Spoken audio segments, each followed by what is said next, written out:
Hello, my name's Christine. I worship at St Philip's in Scholes, and today's reflection is from the Gospel of Matthew, chapter 13, verses 44 to 46.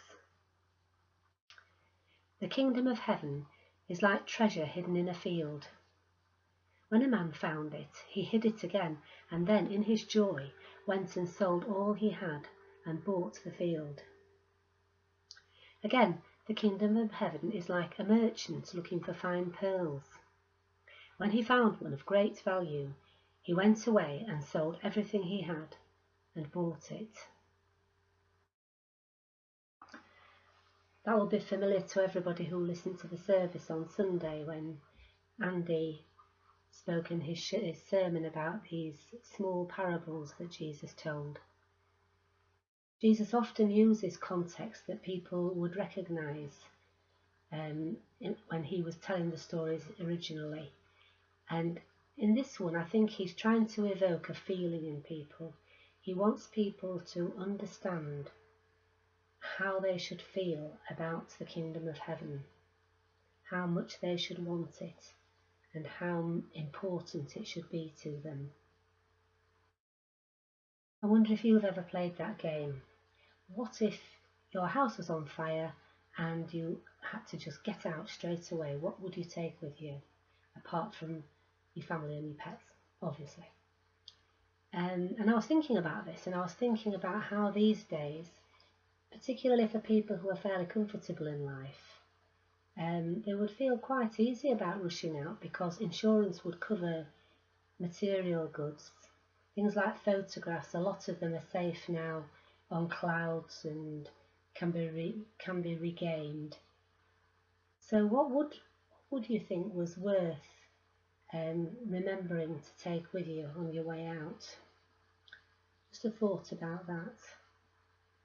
Perhaps for people who regularly have to move for one reason or another, their goods get pared down a little bit, perhaps get down to the essentials more than ours, who've been in our houses a long time.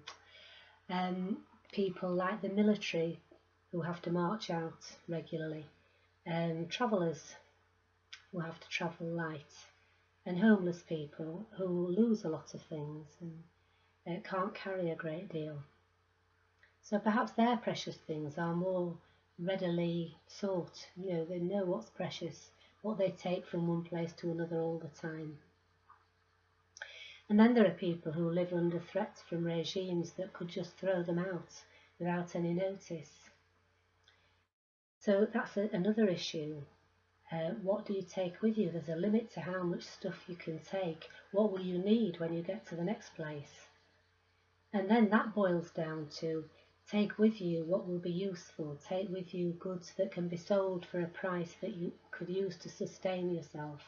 So jewels and money are the things that you would try to assemble ready for a swift exit if you need it to go.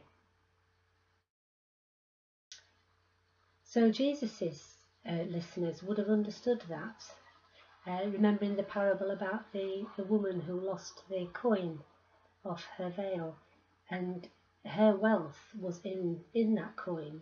That was the way treasure was kept in those days. It had to be in the form of precious things, in the absence of banking and modern day places to keep wealth safe.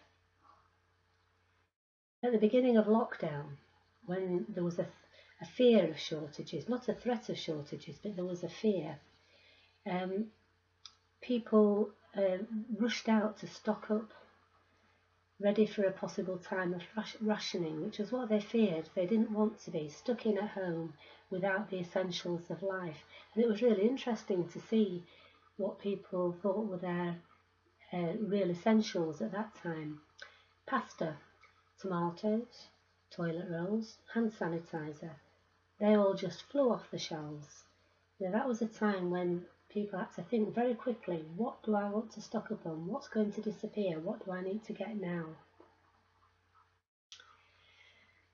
The parable speaks of two people's needs. The man who found the treasure, he sold everything that he had to buy the field, but presumably that treasure, having that, will have been his assurance that he would never want for money again. He had something really worthwhile. It was a good investment for him to have that treasure. So he might have lived a modest life otherwise, but knowing that he had that treasure against difficult or hard times would have given him assurance. The merchant who was searching for pearls all the time, that was his job. When he found the best pearl, that was the thing he'd been looking for, perhaps all of his career as a pearl seeker. And when he found the perfect pearl, for him it was worth selling everything to have that. That was the best thing he could have. And I think those are the things that Jesus is teaching us in this story. He's describing how he wants us to feel about having the assurance of the kingdom of heaven and about working towards his kingdom on earth and where it should be in our priorities.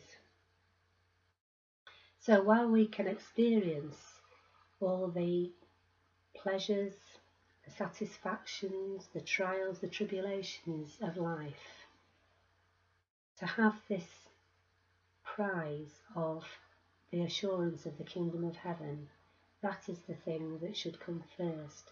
That is the thing that we can take out of this life. We can take it out in times of trouble.